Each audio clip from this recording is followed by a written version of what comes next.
Gold trusted gold buyers మీరు తాకట్టు పెట్టిన బంగారాన్ని విడిపించి ఈ రోజు ఉన్న మార్కెట్ ధరకు కొనబడను.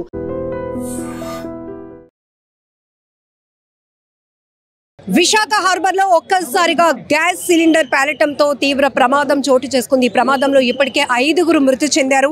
ఇక్కడ ఉన్నటువంటి భయానక వాతావరణం చూస్తే ప్రతి ఒక్కరు తీవ్ర భయభ్రాంతులకు గురవుతున్న పరిస్థితి. ఎందుకంటే ప్రమాద స్థలంలోనే 2 చనిపోతే క్షతగాత్రులు తీవ్రంగా కాలినటువంటి గాయాలతో వారు పెట్టినటువంటి కేకలు విన్న వాళ్ళు కూడా ఇప్పటికీ అదిరిపోతున్నారు. అంటే వారి పరిస్థితి ఎంత దారుణంగా ఉందో. ట్రీట్మెంట్ పొందుతూ కూడా మరొక 3 చనిపోయారు. మొత్తం ఈ ప్రమాదంలో ఇప్పటికే 5గురు చనిపోయినట్లు తెలుస్తోంది. ఇక్కడ ఉన్నటువంటి పరిస్థితులు కూడా మీరు చూస్తూ ఉన్నారు. సార్, ఏం జరిగింది అసలు? ఈ ప్రమాదానికి ప్రధాన కారణం ఏంటి? ఎన్ని గంటలకు మీకు ఇన్ఫర్మేషన్ వచ్చింది? 4:50 టైం సమయంలో వచ్చిందమ్మా మాకు రావడం. మేము వచ్చేసరికి ఇది బీభత్సం సృష్టించింది. ఆల్రెడీ బీభత్సం సృష్టించిన తర్వాత మాకు కాల్ చేశారు. మేము ఎన్నోసార్లు మా అధికారులు పెద్ద సార్లు అందరూ మాకు అవేర్నెస్ ప్రోగ్రామ్స్ పెట్టమంటారు. అవేర్నెస్ ప్రోగ్రామ్స్లో ఇలాంటివన్నీ చూపిస్తుంటాం. ఈ వంట గ్యాస్తోని చాలా ప్రమాదం, ఇది మన ఇంట్లో బాంబు పెట్టుకున్నట్టే అని మేము ఎన్నోసార్లు చెప్తుంటాం. కానీ ఇలాంటి వెల్డింగ్ షాపుల్లోని వాటిల్లోని మాకు కనిపిస్తుంటే మేము హెచ్చరిస్తుంటాం, ఇది కరెక్ట్ కాదయ్యా అని హెచ్చరించినా సరే ఎన్నిసార్లు మేము వచ్చేసరికి దాచేయడం అలాంటివి చేస్తుంటారు. అది కరెక్ట్ కాదు. ఇది సిలిండర్ వల్లే ఇది ఇంత పెద్ద ఆఘాతం జరిగింది. ఇది ఇప్పుడు ఇదే బిల్డింగ్లో కానీ జరిగితే చాలామంది చనిపోతారు. ఇప్పుడు ముక్కలైపోయారు, పీసుగా మారిపోయారు మనుషులు. 3 గాయాలైంది. ఆల్రెడీ వాళ్ళకి పంపించాం, డెడ్ బాడీలను ఇప్పుడే పంపించాం. ఆల్రెడీ పీసులు అయిపోయారు. ఒక పీస్ అటువైపు అయిపోయి గోడ వెనక్కి వెళ్ళిపోయింది. ఆ పీస్ తీసుకొచ్చి మళ్ళీ ఇక్కడ తీసుకొచ్చి పెట్టాం. మీరు ఎప్పటికప్పుడు ఫైర్ డిపార్ట్మెంట్ నుంచి వారోత్సవాలు చేస్తూ ఉంటారు, అవేర్నెస్ క్యాంపెయిన్లు చేస్తూనే ఉంటారు. మీరే చెప్పారు ఇక్కడికి వచ్చినప్పటికే జరగాల్సినటువంటి భయానక వాతావరణం మాకు కనిపించింది అని. ఇదే ఒక వాళ్ళ నివాస గృహాల్లో జరిగి ఉంటే కనుక దీన్ని ఊహించడం కూడా చాలా కష్టం. ఊహించడం అంటే ఇప్పుడు 4-5 ప్రాణాలే పోయింది అంటున్నాం. అక్కడ వందలాది ప్రాణాలు పోవడానికి ఆస్కారాలు ఉన్నాయి. బిల్డింగ్స్ కొలాప్స్ అయిపోద్ది. మనం నాయనా మేము ప్రతి ఇంటికి వెళ్ళి మేము అపార్ట్మెంట్లలో కూడా మేము అవేర్నెస్ ప్రోగ్రామ్ కండక్ట్ చేస్తుంటాం. అలాగే పబ్లిక్ అవేర్నెస్, ఈ పబ్లిక్ని హోటల్స్ వాళ్ళకి వీళ్ళందరికీ పిలిచి మేము పబ్లిక్ అవేర్నెస్ కూడా పెడుతుంటాం. పెట్టినా సరే అప్పటికి ఆ రోజుకే వినడం, తర్వాత ఏమో మర్చిపోవడం అలా చేస్తుంటారు మేడం. ఇది ఇలాంటి మాత్రం ఎన్నో షాపులకి ఎన్నోసార్లు చెప్పాం. ఈ సంఘటన అదే కానీ ఒక అపార్ట్మెంట్లో జరిగింది అనుకోండి, అపార్ట్మెంట్లో జరిగితే ఎంతమంది చనిపోతారో అర్థం కాని విషయంగా మారిపోతుంది. ఇక్కడ వీళ్ళు వెల్డింగ్స్ చేస్తుంటారమ్మా, గ్యాస్ వెల్డింగ్ చేస్తారు. ఈ ఇది మత్స్యకారులది ఏదైనా బోట్స్ కానీ ఏదైనా ప్రాబ్లమ్స్ వస్తే వాళ్ళ కోసం ఈ వీళ్ళు వెల్డింగ్లు చేయడం అవి చేసి అక్కడ కూడా చేస్తారన్నమాట. డైరెక్ట్ బోర్డు మీద చేయలేరు కాబట్టి ఇక్కడికి వచ్చి చేయించుకొని అక్కడ మళ్ళీ అతికిస్తుంటారు అన్నమాట. దీనికోసం ఇవి పెట్టారు ఇక్కడ ఈ షాపు. సుమారు ఎన్ని గంటల పాటు మీరు రెస్క్యూ చేసి ఈ పరిస్థితికైనా వచ్చింది? మీరు వచ్చినప్పుడు మేము వచ్చేటప్పటికి బీభత్సంగా ఉంది. పీసెస్ అయిపోయి ఉన్నారు. ఆ పీసెస్లన్నీ కట్టగట్టి ఆ రోడ్డు మీద పెట్టిన తర్వాత అంబులెన్స్ పిలిపించి సిలిండర్ ఒకటేమో మొత్తం అంటే దాంట్లోని కన్నం అయిపోయింది. గ్యాస్ అది కూడా పేలింది అనుకోండి, ఇంకా బీభత్సం సృష్టించేస్తుంది. చాలా బీభత్సం అయిపోయింది. 2 అయితే ఒకదానికే తట్టుకోవాలి. పీస్ అది కూడా ఎక్కడికి వెళ్ళిపోయిందో, ఏ ఇంటి మీద వెళ్ళిపోయిందో మనకి ఇప్పటికి ప్రస్తుతానికి మనకు తెలియదు. ఒక్క పీస్ మాత్రమే దొరికింది. ఆ ఒక్క పీస్ మాత్రం దొరికింది. ఇంకా తదిమా పీసులు ఎటువైపు వెళ్ళిపోయిందో, ఏ ఇంటి వైపు వెళ్ళిపోయిందో ఎవరికి నష్టం ఉందో ఈ చుట్టుపక్కల వాళ్ళకి ఇంకా తెలుసో తెలీదో. 97లో HPCLలో చూశాను ఇలాంటి సంఘటన. పీసులుగా గోడలకు అంటుకుపోయి ఉన్న పీసుల్ని మేము అవన్నీ సెట్ చేసి ఎవరెవరిదో తెలియదు. అలాంటి సంఘటన కూడా నేను ఫేస్ చేశాను. ఇప్పుడు ఇలాంటి సంఘటన మళ్ళీ చెక్కుడు బిల్డింగ్ ఉంది కదా, అక్కడ కూడా అలాగే దీపావళి సామాన్లు వాళ్ళు అమ్ముకునేవారు. వాళ్ళేమో వంట చేస్తూ ఆయనేమో దీపావళి సామాన్లు కూరుతూ వెళ్ళి ఏం చేశాడు, గ్యాస్ ఆన్ చేశాడు టీకి. అప్పుడు చెక్కుడు బిల్డింగ్ రాయి దగ్గర అక్కడ కూడా అలాగే సంఘటన జరిగింది. ఇక్కడ అక్కైపాలెంలో ఇది భారీ ప్రమాదం. విశాఖపట్నంలో ఇది ఒక భారీ ప్రమాదం అని మేము తెలియపరుస్తున్నాం. ఇలాంటివి జరిగినప్పుడు మనం వచ్చి చూపించడమే కాదు, ఇకపై ఇలాంటి జరగకుండా ఉండాలంటే ఆ సీరియస్నెస్ ఎన్నోసార్లు అమ్మ, ఒక్కసారి కాదు. మనం ఫైర్ ఉత్సవాల్లోనే మేము చెప్పము.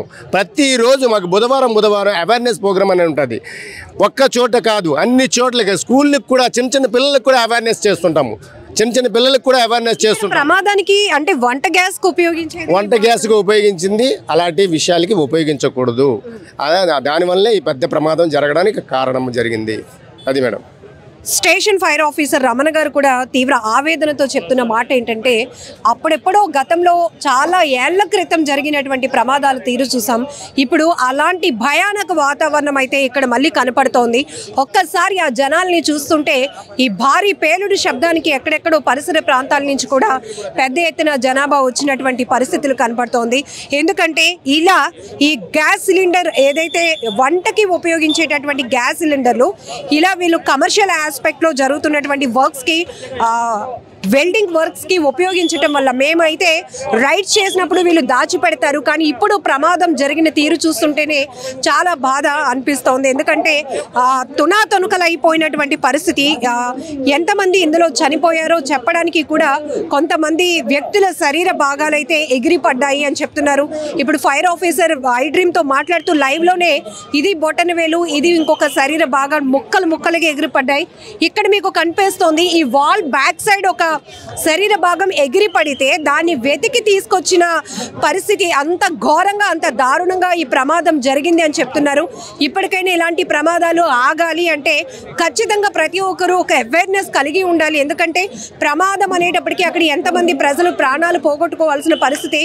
ఇప్పుడు ఫైర్ ఆఫీసరే చెప్తున్నారు ఇదే ప్రమాదం చుట్టూ ఉన్న జనావాసాల మధ్య జరిగితే వందలాదిగా మనుషుల ప్రాణాలు పోవడానికి కూడా అవకాశం ఉంటుంది.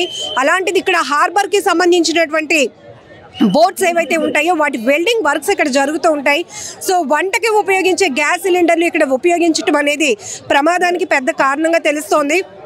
ఆల్రెడీ ఒక సిలిండర్ అయితే పూర్తిగా బ్లాస్ట్ అయింది. ఇంకొక సిలిండర్ కూడా బ్లాస్ట్ అయితే మాత్రం ఈ ప్రమాద తీవ్రత మరింత ఎక్కువగా ఉండేది అంటున్నారు. అలానే ఈ ప్రమాదంలో చిక్కుకొని తీవ్రమైన కాలిన గాయాలతో వారు పెట్టినటువంటి కేకలు, వాళ్ళు నడుచుకుంటూ కొంతమంది మమ్మల్ని కాపాడండి అంటూ ఆ మంటలు తట్టుకోలేక పెట్టినటువంటి కేకలు ప్రతి ఒక్కరిని తీవ్రంగా కలిసివేస్తున్నాయి అని చెప్పాలి. ఏదేమైనా హార్బర్లో ఈ ప్రమాదం ఒక్కసారిగా విశాఖపట్నాన్ని ఉలికిపాటుకు గురి చేస్తుందని చెప్పొచ్చు. క్షతగాత్రుల పరిస్థితి మరింత దయనీయంగా ఉంది. ట్రీట్మెంట్ కి కూడా సహకరించే పరిస్థితి లేనట్టుగా అంత ఇంజూరియస్ కనపడుతున్నాయి. కాలినటువంటి గాయాలు ఇక్కడ మీరు ఒక్కసారి అబ్జర్వ్ చేస్తే మొత్తం చెక్కలు కాదు కదా, గోడలు కూడా మొత్తం ముక్కలు అయిపోయినటువంటి పరిస్థితి. మరి మనిషి శరీరం ఎంత సెన్సిటివ్ గా ఉంటుందో మనకు తెలుసు. ఈ ప్రమాద తీవ్రత, ఇక్కడ ఉన్నటువంటి భయానక వాతావరణ పరిస్థితులు చూస్తేనే ఈ ప్రమాదంలో చిక్కుకున్న వారి పరిస్థితి ఎలా ఉందో మనం అంచనా వేయొచ్చు. సో భారీగా ఫైర్ సిబ్బంది కూడా ఇమీడియట్గా ఇక్కడికి చేరుకుని గంటల కొద్ది రెస్క్యూ చేసి ఇక్కడైతే కనుక పరిస్థితిని చక్కదిద్దారు. క్షతగాత్రులను అయితే కేజీహెచ్కి ఇమీడియట్గా తరలించడం కూడా జరిగింది. బట్ ఈ ప్రమాదంతో ఒక్కసారిగా హార్బర్ పరిసర ప్రాంతాల నుంచి అయితే జనాభా పెద్ద ఎత్తున ఇక్కడికి చేరుకుని ఇలాంటి ప్రమాదాన్ని మేము ఎప్పుడు కూడా చూడలేదు, కళ్ళెదుటే ఇంకా ఆ భయానక పరిస్థితులు మాకు కనిపిస్తున్నాయి అంటున్నారు. సో జిల్లా యంత్రాంగం కూడా ఒక్కొక్కరుగా ముందుకు వస్తూ ప్రమాదం జరగటానికి కారణాలు ఏంటి, ఇక్కడ ఉన్నటువంటి పరిస్థితి ఏంటి అనేది కూడా మనకి పరిశీలిస్తున్నటువంటి దృశ్యాలు మీరు ఐ డ్రీమ్ మీడియా ఛానల్ పైన చూస్తూ ఉన్నారు. ఇక్కడ ఒక్కసారి అవేర్నెస్ అనేది ఖచ్చితంగా అవసరం. ఇక్కడ ప్రమాదం జరిగినటువంటి ప్లేస్లు మీరు ఒక్కసారి అబ్జర్వ్ చేస్తే కనుక తీవ్ర భయానక వాతావరణం ఇక్కడ కనపడతా ఉంది. సో ఇమీడియట్గా మేమైతే ఇక్కడికి ప్రమాదం జరిగినప్పుడు ఆ శబ్దానికి పరుగులు పెట్టి వచ్చాం మేడం అని చెప్తున్నారు కొంతమంది యువకులు. ఎందుకంటే హార్బర్లో ఇక్కడ బోట్లకు సంబంధించినటువంటి వర్క్స్ జరుగుతూ ఉంటాయి. సో గ్యాస్ కట్టర్ ఈ వర్క్స్ జరుగుతున్న టైంలోనే వంట గ్యాస్కి వినియోగించేటటువంటి సిలిండర్లు ఇక్కడ ఉపయోగిస్తున్నారు. దానివల్ల ప్రమాద తీవ్రత చాలా ఎక్కువగా జరిగింది అని కూడా చెప్పుకోవచ్చు.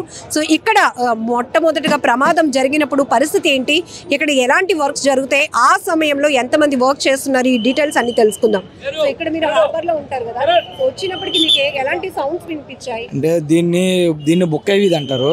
ఈ వీధి అనుకుని మా వీధి పక్కన ఉంటుంది కొత్త అగ్రహారం స్కీమ్ బిల్డింగ్ అని. ఒకసారిగా చాలా బేవచ్చమైన సౌండ్ వచ్చింది. దండం అనగానే మొత్తం పక్షులతో సహా అన్నీ కూడా కదిలే. అంటే ఏమైంది అనుకుని హుటాహుటినా అక్కడి నుంచి బండి వేసుకుని ఇక్కడ మాకు 2 నిమిషాలు నాకు హుటాహుటినా బండి వేసుకుని వచ్చాను.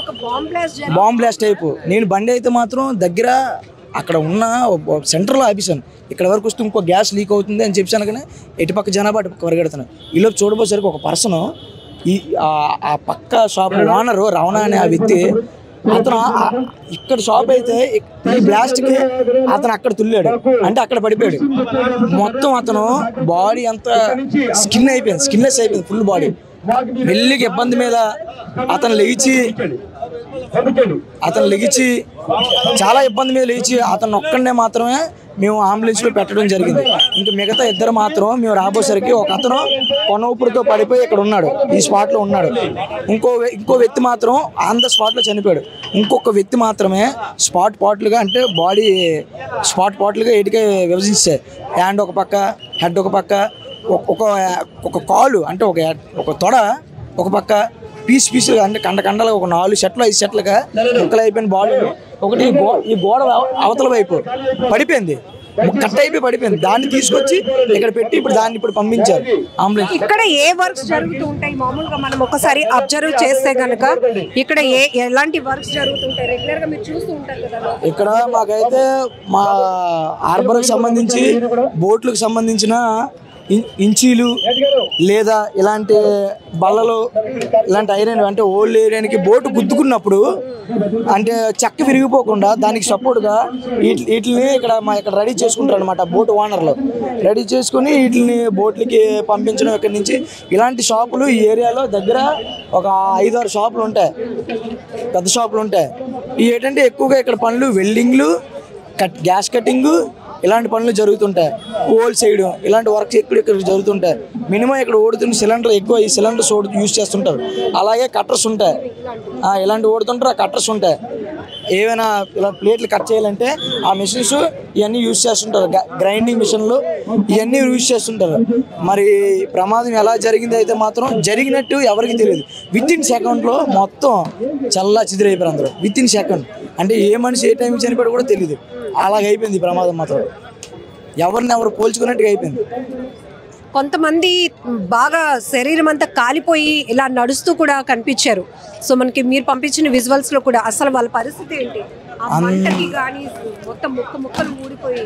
అందులో మాత్రం ఒక పర్సన్ అయితే మాత్రం మన అంబులెన్స్ కేజీజీ పట్టుకెళ్తుండగా దారిలోనే అతను చనిపోయారంటే ఆల్రెడీ మన న్యూస్లో ఇప్పుడే వెంటనే అప్డేట్లు వేసారు. ఇప్పుడు అతను స్పాట్లో చనిపోయి వెళ్తుండగా ఇంకో అతన్ని ఇక్కడ ఉంటుండగా కొనాపురతో పాపం అతన్ని శ్వాస ఆడుతుంది అంబులెన్స్ వచ్చేలోపే అతను చనిపోయాడు. చాలా బాధాకరం విషయం. ఇక్కడ గణేష్ అంట కదా ఓనర్, ఆయన కూడా చనిపోయారు. ఆయన కూడా చనిపోయారు. రెగ్యులర్ గా ఈ షాప్స్ లో వర్క్ చేయడానికి ఎంతమంది ఉంటారు? మాక్సిమం ఒక 7 మెంబర్స్ నుంచి ఒక 5 మెంబర్స్. 7 మెంబర్స్ కంటిన్యూస్ డ్యూటీకి రారు. ఒక 5 మెంబర్స్ వచ్చారనుకో 2 సెలవు పెట్టడం, ఒక 2 వచ్చారనుకో 3 సెలవు పెట్టడం, అలాగే అడ్జస్ట్ చేసుకొని ఇక్కడ వర్క్ చేసుకుంటారు. ఈ పక్కన ఆనుకున్న షాపులు ఏంటంటే ఒకటి పాన్ షాపు, రవణ అంటే ఇప్పుడు అక్కడికి బాడీని అక్కడ తుల్లిందని చెప్పాం కదా. పాన్ షాప్ అతను ఆ పక్కన చైర్ వేసుకుని కూర్చుంటాడు అతను ఎప్పుడు. అలా ఆ వ్యక్తి కూడా ఈరోజు అకస్మాత్తుగా లేదు. కానీ ఈ షాపులతో ఆనుకొని ఉంటుంది అతని షాప్. అదిగో మూడో షాపు. మొత్తం ఇక్కడ నుంచి ఈ లైన్లో 1, 2, 3, 4, 5 మొత్తం 4 షాపులు ఎగిరిపోయాయి. 1, 2, 3, 4 అలాగా 4 షాపులు ఉండిపోయాయి. అతను ఎప్పుడు కూడా అక్కడే ఉంటాడండి అతని షాపు. అతను వర్క్ ఏంటి ఐరన్ కొంటుంటాడు అనమాట. ఐరన్ పర్చేస్ చేస్తుంటాడు. ఐరన్ ఎవరైనా తెస్తే దాన్ని కాటా వెయిట్ చేసుకొని దాని రేట్ డబ్బులు ఇవ్వడం చేయడం అతను డ్యూటీ అతనిది. ఈ పక్క షాప్ ఏమో అది పాన్ షాపు. ఆ పక్కదేమో ఇది మనకి చివరిది ఇది ఫైవేర్, బోటుకు ఫైవేర్ కానీ ఏదైనా మరామతులు కానీ చేసే షాప్ ఇది. ఇదేమో మన ప్రజెంట్ మనకు జరిగింది కదా బోటుకి సంబంధించిన వెల్డింగ్ గ్యాస్ కటింగ్ కానీ ఇంకా ఇతర ఏవైనా బోటుకి సంబంధించిన ఏ సామాన్లు అయినా సరే ఇక్కడ నుంచి వాళ్ళు ఓనర్స్ అనేవారు ఎక్స్పోర్ట్ చేసుకోవడం చేస్తుంటారు. కానీ సంఘటన అయితే మాత్రం వితిన్ సెకండ్లో అసలు ఏ మనిషి ఎవరో గుర్తుపట్టలేనంతగా జరిగింది. ఇక్కడ స్థానికంగా ఉన్నవాళ్ళు ప్రమాదం జరిగినటువంటి తీరును వివరిస్తుంటేనే వినటానికి వణుకు పుడుతోంది. ఎందుకంటే ఇలాంటిది హార్బర్ హిస్టరీలోనే కాదు, విశాఖలో కూడా ఇలాంటి భారీ ప్రమాదాలు జరగలేదు. ఇక్కడ ఉన్నటువంటి ఈ కంప్లీట్గా 5 షాప్స్కి సంబంధించి మొత్తం కూడా ఏది కూడా అసలు చెల్లాచెదురైపోయింది. ఈ ప్రమాదంలో ఆ బడ్డీకి సంబంధించినటువంటి ఓనర్ రమణ అనే వ్యక్తి ఎప్పుడూ రెగ్యులర్గా బయటే కూర్చుంటాడు. అలాంటి వ్యక్తి శరీర భాగాలు అవతల వైపు ఎగిరిపడ్డాయి అంటే ఎంత ప్రమాద తీవ్రత ఏ స్థాయిలో ఉందో కూడా మనం ఆలోచించవచ్చు. సో రెగ్యులర్గా ఇలాంటి గ్యాస్ సిలిండర్లు కావచ్చు, బోట్కి సంబంధించినటువంటి వర్క్స్ ఇక్కడ జరుగుతూ ఉంటాయి. కానీ శరీర భాగాలు ఎగిరిపడ్డం, ఆ ప్రమాద తీవ్రత ఇంతలా ఉందంటే ఇక్కడ మీరు ఒక్కసారిగా హార్బర్ పరిసర ప్రాంతాలు, ప్రమాదం జరిగినటువంటి పరిసర ప్రాంతాలు చూస్తే పూర్తిగా పెద్ద ఎత్తున జనం గుమిగూడినటువంటి పరిస్థితి. ఎంత పెద్ద బ్లాస్ట్ అయింది, ఏమైంది, అది కూడా హార్బర్ కి దగ్గరగా ఉన్నటువంటి ప్రాంతంలో ప్రమాదం జరగటం వల్ల ఒక్కసారిగా విశాఖ ఉలిక్కిపాటుకు గురైందని చెప్పొచ్చు. ఇందులో క్షతగాత్రులు ఎవరైతే తీవ్రమైనటువంటి కాలిన గాయాలతో హాహాకారాలు పెట్టారు. వాళ్ళు చూసే వాళ్ళకి గుండెలు వణికిపోయాయి అని కూడా స్థానికులు చెప్తున్నారు. ఏదేమైనా చాలా ఘోరమైనటువంటి ప్రమాదం. ఇక్కడ ఒకటే నిర్లక్ష్యం. ఫైర్ ఆఫీసర్లు కూడా చెప్తున్నారు, ఎప్పటికప్పుడు మేము సేఫ్టీస్ పైన అవగాహన కల్పిస్తూనే ఉంటాం. ఇలాంటి వాటిల్లో రైడ్స్ చేసినప్పుడు కూడా సిలిండర్లు దాచేస్తూ ఉంటారు. ఇక్కడ కమర్షియల్ ఆస్పెక్ట్ లో జరుగుతున్న వర్క్స్ కి ఇంటికి వంట గ్యాస్ ఏదైతే ఉపయోగిస్తామో అవి ఉపయోగించడం వల్ల ఈ ప్రమాదం తీవ్రత ఇంత భారీ స్థాయిలో జరిగింది. ఒక భయానక వాతావరణం సృష్టించింది అని కూడా ఇక్కడ ఉన్నటువంటి స్థానికులు కూడా చెప్తున్నారు. ఏదేమైనా చాలా బాధాకరమైన ఘటన విశాఖలో ఈ ప్రమాదం అని చెప్పుకోవచ్చు. నిజంగా ప్రస్తుతం ఉన్నటువంటి సమాజం దేనికి ప్రయారిటీ ఇస్తుంది? ఆర్థిక సంబంధాల చుట్టూ మాత్రమే తిరుగుతుంది. మళ్ళీ ఎన్నికలంగానే చాలా విరక్తి కలుగుతుంది. మంచి అనిపిస్తుంది కదా, లేడీస్ కూడా ఛాలెంజింగ్ జాబ్స్ చేసినప్పుడు చాలా బాగుంటది. ట్రాఫిక్ అసిస్టెంట్స్ గా నియమించిన ట్రాన్స్జెండర్స్ అందరితో సాల్యూట్ చేయించుకుంటున్నారు. ఫుడ్ డెలివరీ ఇవ్వటానికి వెళ్ళినటువంటి డెలివరీ బాయ్ అనిల్ పై కళ్ళ ముందు